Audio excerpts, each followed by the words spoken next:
Hello and welcome to round 2 of the Parenting Roundabout podcast. I'm Catherine Haleko and I'm here with Terri Morrow. Say hi, Terri. Hello.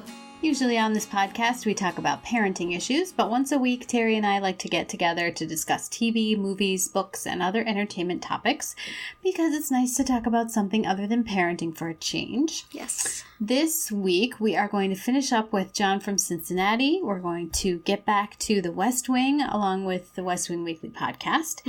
And we will discuss last week's challenge round pick, which was Pushing Daisies.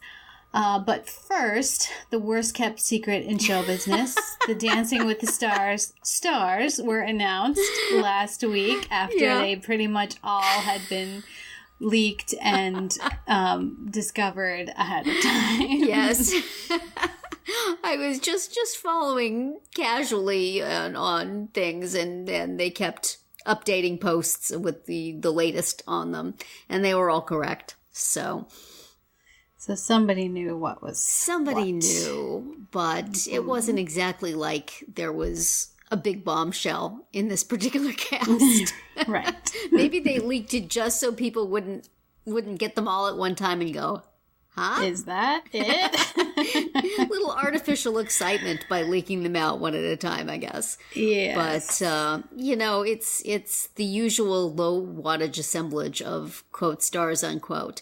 But interesting in that it's not really heavy on ringers, as it has been certainly last season. I mean, there's some people with more dance background than others, but, there's no gymnasts, there's no Figure skaters. And there's nobody with, just at least on the face of it, a really huge following. I suppose nostalgia-wise, some of them do, but it seems like it might be a little more of a chance for people to win new fans by being good or good-natured in a way that maybe wasn't so true. Mm-hmm. So it should be interesting. We'll see. The first week will let us know whether there's any divas or annoying people or stiffs. I gotta say, I like Frankie Muniz. I wish him well. I wish Whitney well. He looks like he could be a stiff. Oh, really? I think so. Just the pictures of him and stuff. I would hate for Whitney to go out early 2 seasons in a row. If I have to look at this group and say most likely to have that deer in the headlights look the first week, like my agent said this was a good idea. What am I doing here? It seems like him, but I could be wrong. Maybe not. Maybe he's got some game. I hope so. I wish him well, but if I had to pick an early departure, it might be Frankie, huh? Well, we have every season, big comeback story, which is a Paralympic athlete. Yes. That she has a really interesting story and one that makes me think, sweetie, do you really want to take this on? I don't know. Just rest up, because stress, she was I think, is not good for her. For 4 years or something? Yeah. And then Crazy. She came back from that, and then after some more time, she was able to walk, but, golly. I know, This is hard work. And somebody sat her down and let her know this may be a strain. I look forward to meeting her and hearing more about her, but I'm not sure that this is such a good idea. She was in the Paralympics, so she's had some, physical challenges and achievements. Yeah, but I don't know. We'll be interested to hear more about that. I hope it's not one of these things where, somebody signs up to do this show and then, oh, by the way, have I mentioned that I broke my neck and I can't move in certain ways? Right. Well, kind of a problem. Might make it hard. Yeah. Yeah, we'll have to see. Yeah. So she's interesting. Yes. And there's a Hamilton-connected person. Yes, Jordan Fisher. I got my eye on him. He might do quite well, and he and Lindsay should be a fun pair.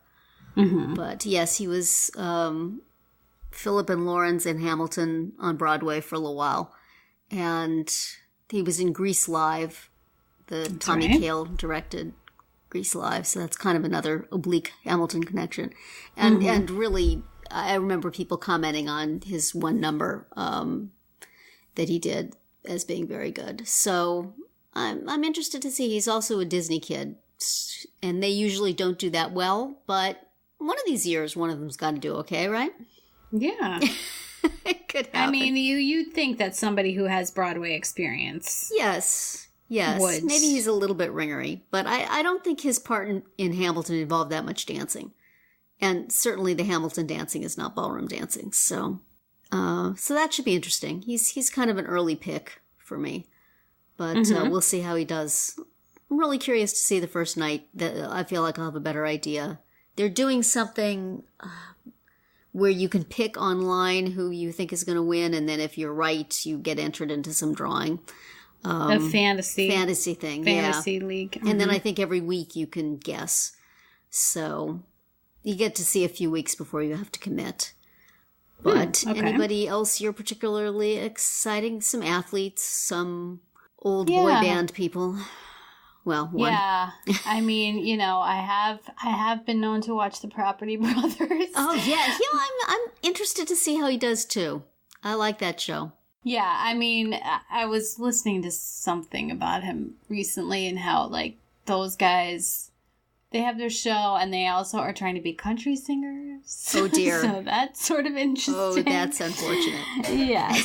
So I don't know about that. But yeah, like, I mean, I've enjoyed that show before.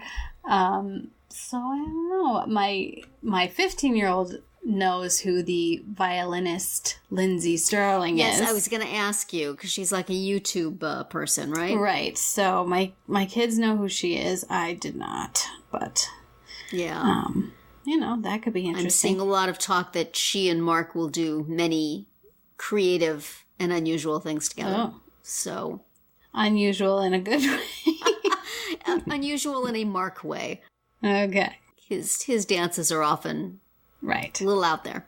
Mm-hmm. So, and she apparently is as well. So, all right. I don't know. It'll be interesting. I'm looking forward to the season, actually. Seems like the kind of year where there could be somebody that I didn't really know that I'll like. Right. Yeah, we'll see. Yeah. So we will be next watching. Week. Next week. Starting next week, we're gonna be watching every week and talking about the show on this podcast every Tuesday. So we will join us. But before we start that, we are going to finish up with John from Cincinnati, which we've been watching for the past few weeks. I gotta say, the last 2 episodes just left me very much confused and not that happy. I mean, I just felt like they should have quit at the end of episode 6 when he gave his big speech. And because, boy, did the rest of it not give me any clue as to what was going on. Yeah, I don't know. I was trying to look up and find out if they knew when they did that last episode that they weren't coming back, because I think they had plans for another season. Mm-hmm. So it may have been that little voiceover at the end was just throwing out a bunch of plot points that they were going to do the next season, or, I think it had to be wrapped up abruptly. So I would kind of have liked, I would have watched another season of it. Yeah. I kind of wonder whether they had plans for Howard Hesseman's character. Right. I just really enjoyed him. He just seemed so fun. He was like so cheerful and unruffled by everything, just kind of hanging out, that smile on his face. And I really would have liked to have seen him interact more with everybody. I thought that could have been really fun. But obviously, by the time he came in, it was pretty much over. Right. Yeah, I thought I laughed when Sissy dropped him off a sandwich. She as is her usual way, freaked out when he first got there. What is he doing there? And then later is here's his tuna sandwich. Yeah. That's how she shows her love. Right. Tuna sandwich. Yes, but so when Sean came back from wherever it was he was, you notice he asked for a different kind of sandwich. He's throwing off the balance. He's finally he's finally speaking up. Yeah. it did sort of end on a underwhelming note, but there was still a lot in these 2 episodes that I really liked. I love that scene where Mitch comes back and then he's trying to catch up on all these things that have happened when he's gone. And Susie's trying to explain it in her hysterical way, and he's like, well, he was gone, but then how was he back? And he's just like trying to piece it all together. And she has no patience for him, like, not being caught up instantly. Yes, it's like, just go watch the DVDs, Mitch. This is what happens when you go away for too long. Right. And that scene where they come back over the waves from Cincinnati, I guess. And if you're looking, I don't know if you noticed it or not, but when John and Sean are surfing back, you can see Zippy flying with them. Oh, wow. No, I didn't see that. I missed that. It's a little bird flying there between the 2 of them. And then he shows up. I love that he shows up at the end, and when Bill's talking to his wife. That's really great. Right. And that's very sweet. Yes, that was fun. And I don't know, just lots of nice little moments. I don't quite get all the stinkweed stuff, but and how that exactly works. But I guess the idea is that they will provide cover, and that whatever is going on is going to happen at a more organic level. But if it had the spotlight shown on it right now, the press would have been swarming on it the way they did when he was first hurt, and so this provides some way for them to get it going. So but the whole parade, But I did love the part where they're all in the house when Mitch starts floating again inside the house, and various different. Can you turn the fan off? And then she goes, should we just pull you down? Like, no, I think she goes off to run errands, and he's just hanging there from the ceiling. And various people are looking up at him. It was funny. Mm-hmm. Little moments, little amusing moments. That's right. Yeah. So I really enjoyed watching it again, and apologize for subjecting you to it if it was disappointing in the end. But I think there was some fun stuff there.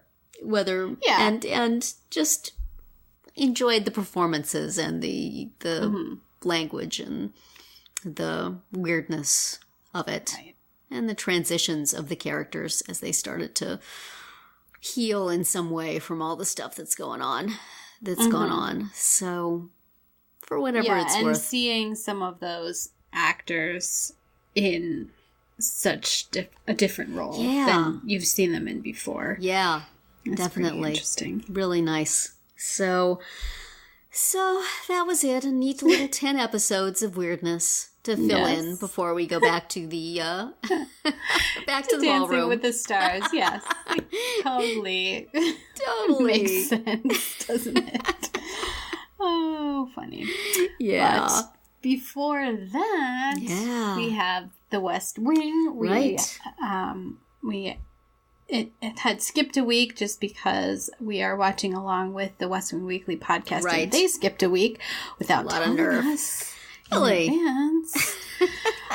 So it's back. So we had to skip a week, but we're back with the Black Vera Wang, which is closing in on the end of the 3rd season. It is. So moving in that direction.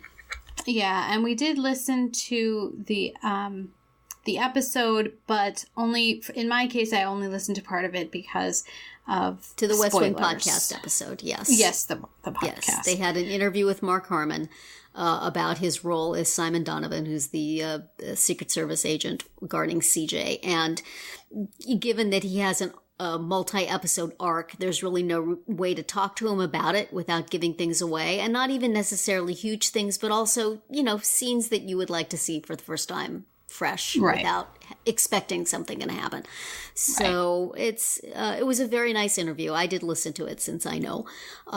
It was basically a Alice and Janney Appreciation Society meeting but not that there's anything wrong with that. We can get behind. I'll pull up a chair for that. Right. And so we'll talk about that when the season's over. You'll go listen to it, and then we can talk about it. But in the meantime, there was plenty to say about the episode, even without that piece of it. I agreed with Josh and Rishi when they were saying that it was a slightly creepy interchange between Mark Harmon and CJ's niece in the department store. I was just going to say, I disagree with him. I didn't feel anything creepy about it at all. I just worried that he's going to be doing this and he's going to miss something. Yeah. But it didn't seem creepy to me at all. But an interesting thing about this, I remember when she said she had a line that was something like, brandish, do you ever brandish your weapon? Which seemed like a weird wording. And I remember, I'm pretty sure I'm remembering this correctly, that there was a lot of talk on the Television Without Pity message boards that Hogan was involved in some way with the threat against CJ, that her boyfriend or something, there was like this whole thing spun because of this weird wording. And I don't know, maybe also because, unlike Rishi and Josh, we knew who Evan Rachel Wood was from Once and Again. And she was this, she had some pretty heavy dramatic stuff in that show. And so we thought, well, maybe she's got something going on here more than just buying a prom dress. There must be something more if they brought her in, And I believe I wrote a post to that effect, something about that. There was all this theorizing, which of course went, well, I won't spoil, but so that was watching this now going, where the heck did we get that stuff? She's just a kid. Right. Shopping. But, I don't know. There was just, that wording was still weird. I was with them that there was just something a little off about the way he was dealing with her. I don't know. I did not see that at all.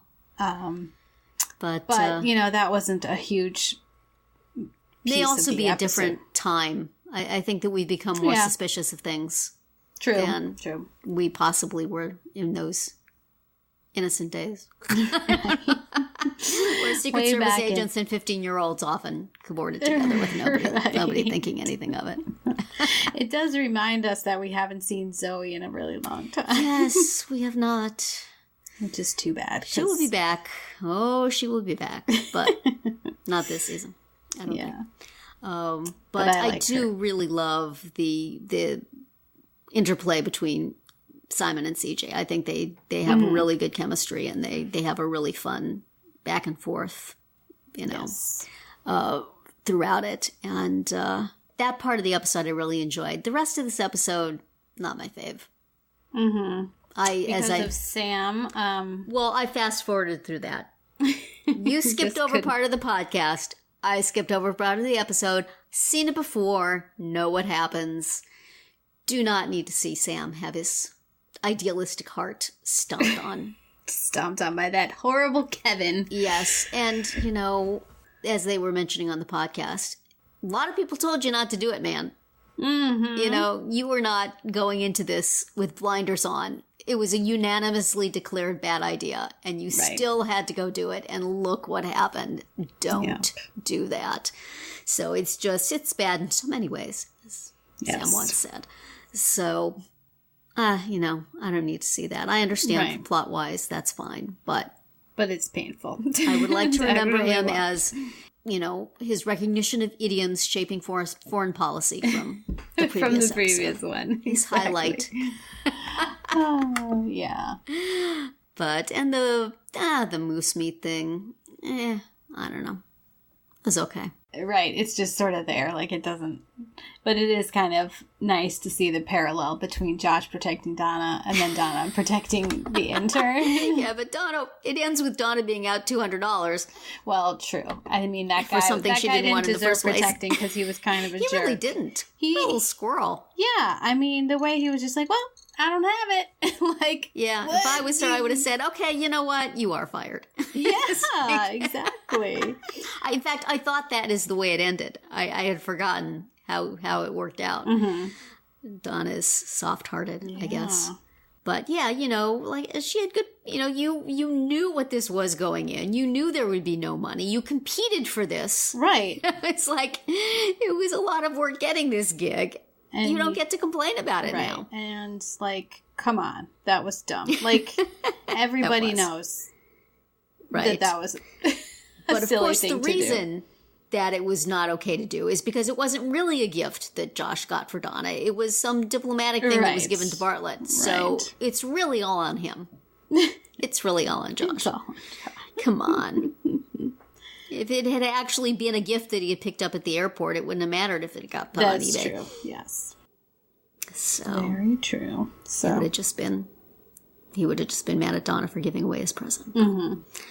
And what else happened in this episode? The possible threat against various targets, right? Including the Golden Gate Bridge. That's steering our ship into the direction of the rest of the season. So, I hope you're paying attention in that plot line because it's gonna come up again. Also, it was nice the way the podcast pointed out the line where Leo says, like, "I need you to start to get to a place where you could order a plane shot down." You know, sort of trying to lay the groundwork with the president, like, yeah, that's not going to be easy, and you're going to have to make that decision quickly. So, like, let's. This is why Leo's good at his job. That is. But I was amused by all the bunker stuff, because I think Bartlett can talk all he wants, but they're still going to pick him up and take him to the bunker. They totally are. I don't think that's his call, actually. Right. And, you know, cast back to the very beginning of the series when Josh didn't want to take the card that would get him into the bunker because he had to look people in the eye. But Bartlett doesn't have the option. Well, or even... like, you don't get to give the car back, Mr. President. Even just back to, you know, one episode ago, or when he said, CJ, you're in the family and, you know, you're getting the protection and there's no... Right. You know, he wasn't going to let her argue against... Well, she did argue against it, but he wasn't going to let her win. So it's the exact same thing. You have to be protected, like it or not. Right. So. Absolutely. Yeah. So we are coming up to, the next one is We Killed Yamamoto, which is second from last. Some stuff coming up I don't like. I'm in it for the light romantic comedy of CJ and her. Yes. Secret Service man. Well, you got to take it all. Sorry. You got to deal with the international intrigue at the same time. Take the bad. Exactly. It's a different show. Okay. Well, should we move on to our challenge? Only because we had a lot to cover. We had a lot and today. Then next week we'll be similarly busy. That's true. So. We will. Okay, well, let's get to the fun one. Yeah. So the challenge. You challenged me. Do you want to reiterate what your challenge was? I challenged you. We watched Amelie last week, and it reminded me so strongly of Pushing Daisies that I thought, hey, Catherine hasn't seen Pushing Daisies. Why don't I challenge her to watch the pilot, which is called Pilot, because it's that kind of show. And it seemed to me like your thing. And was it? It was. It was so much fun. I really liked it. So I was watching this. I'm going, this seems like just a collection of everything Catherine likes. She should really enjoy this.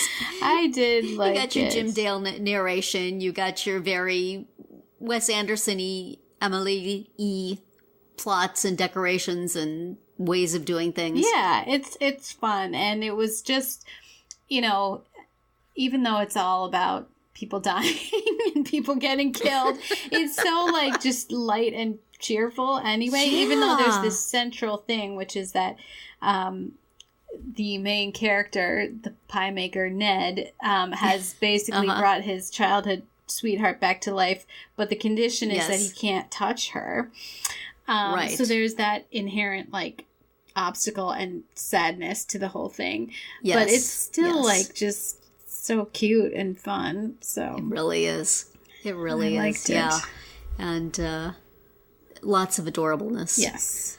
And as I mentioned to you, having listened to Jim Dale, the narrator, read all 7 Harry Potter books unabridged, which is like, I can't even tell you how many hours. Like, 1,000.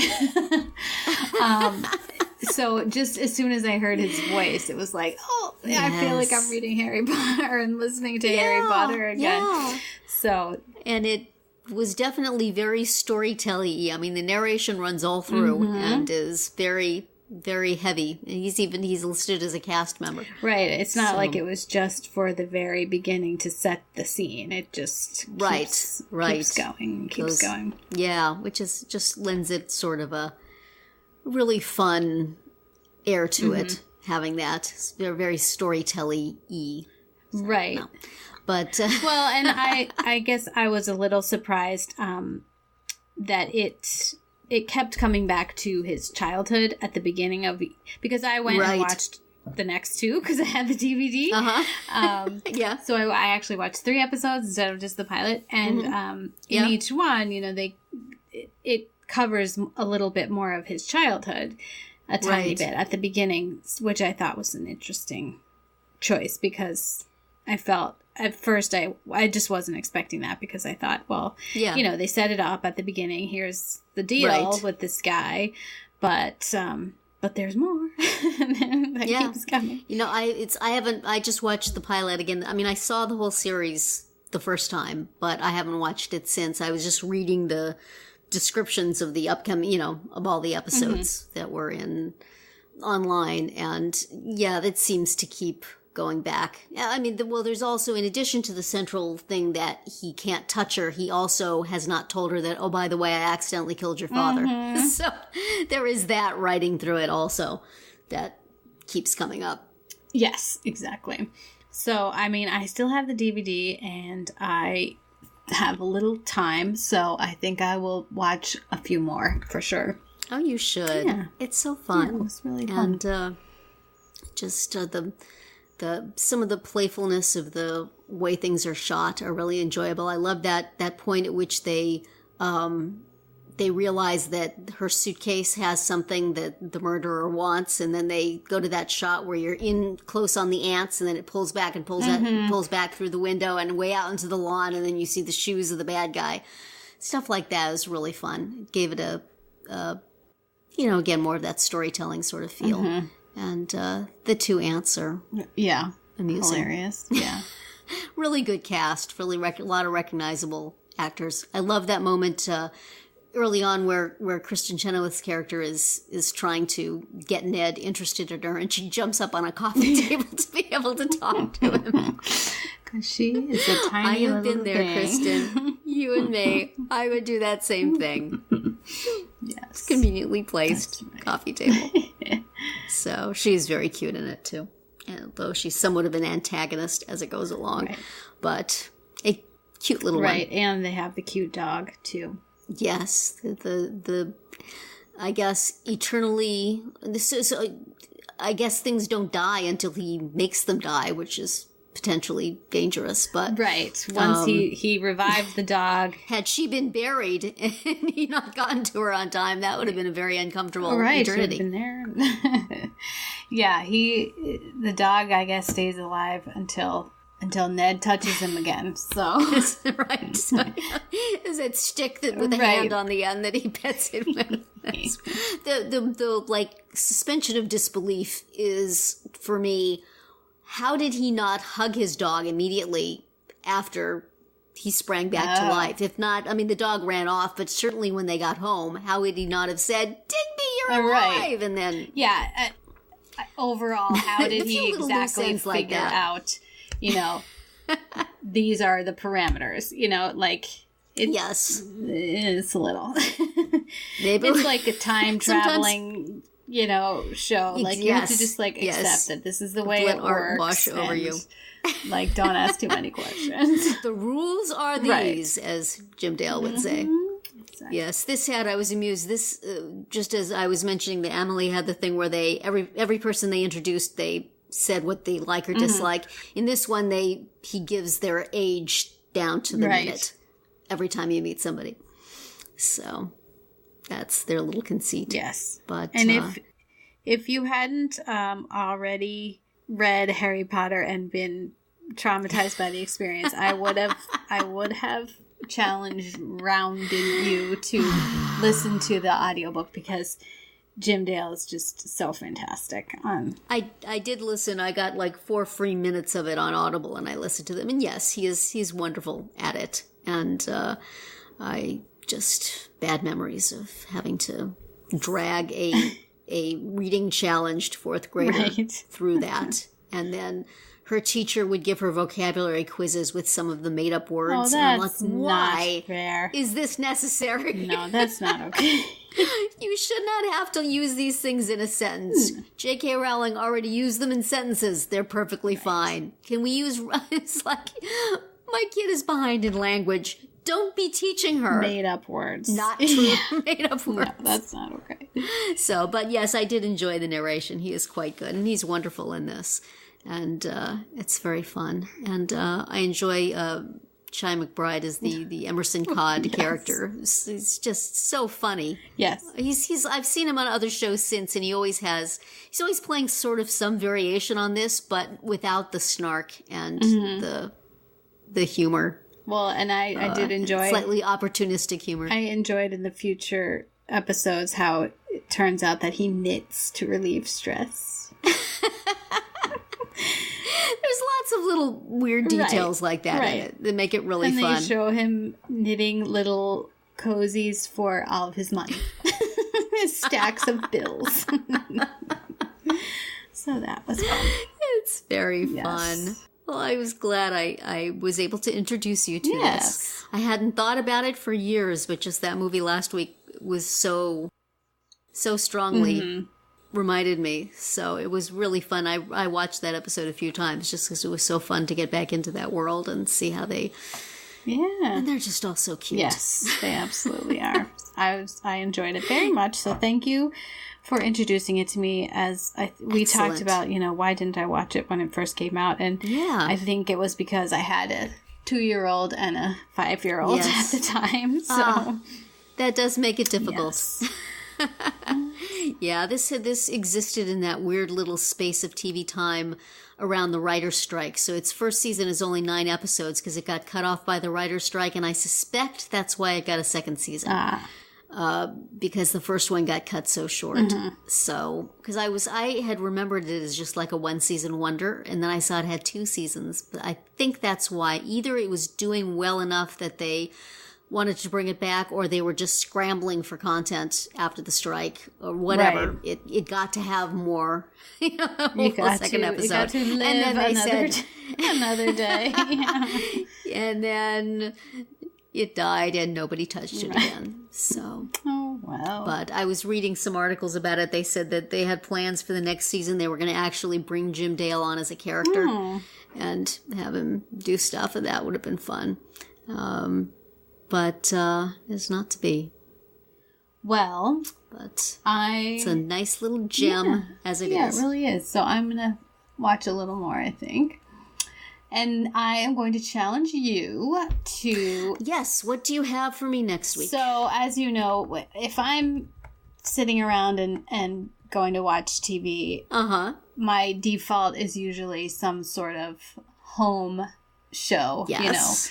House Hunters International or Fixer Upper or something. Tiny House, I enjoy those whatever. as well. Yes. So that is my kind of default. So I heard about on another podcast, I think, this show on Netflix called Grand Designs, and it is like a home makeover show, but it's from England, and it's just the same, it's just like, the one that we're going to watch is this couple that buys an old theater, and they basically just keep the facade of it, and then behind it they build this like crazy super contemporary concrete house. That sounds like fun. And the host of it it's fun because he'll be like, this is a really bad idea. Like, he'll go and talk to them about what they're doing. And he's like, you do realize this is a terrible way to do this. And they're like, well, we think that maybe. and they have to try to defend themselves. Oh, and neat. then later he comes back and says like, okay, well maybe that worked out or whatever, or he'll be like, you see, I was right, like you shouldn't have done that. So anyway, it's kind of charming that way because it's not as like, it doesn't feel like as totally preordained as the American ones. Cool. You know, where it like, you know that they've already bought the house, but they're just going through a little charade as yes, to yes. This one feels a little more realistic or something. Neat. So in the way that the Great British Baking Show is different from American cooking shows. This is different from American. Cool. I have never heard of this before, so I'm looking forward to seeing it. So it's on Netflix. Like so the one I'm going to suggest that we watch is actually season 11. So apparently this has been on forever. But episode 1 is called South Yorkshire. Alrighty. So I will look it up. Yeah, so check that out. Okay. So next week we'll watch that. We will do The West Wing season 3, We Killed Yamamoto, and the season premiere of Dancing with the Stars, and the Emmy Awards are next Sunday. My gosh. So we'll try to tweet them, which we do for award shows, and then so you can join us on Twitter for that. But we will also discuss on the podcast next time. Who is hosting it this year? Stephen Colbert. Okay. So that'll be next week. We'll talk about that show. So we can count on it being completely free from political commentary and just being a frivolous night for pretty dresses and awards, right? Yeah. Yeah. I'll keep my finger on the mute button. Go ahead and think that. I miss my award shows just being frivolous and stupid. Yeah, well, I don't know. So I don't live in that kind of a world. All right. No. So whatever happens, we'll talk about it. And for today, that's going to be it for our round 2. Please subscribe to our Parenting Roundabout podcast so you won't miss any of our episodes, including our daily speed rounds and our weekly group chats. As always, you can find recaps, links, and an opportunity to comment on our website at parentingroundabout.com. Goodbye, Terri. Goodbye, Catherine. Goodbye, everyone.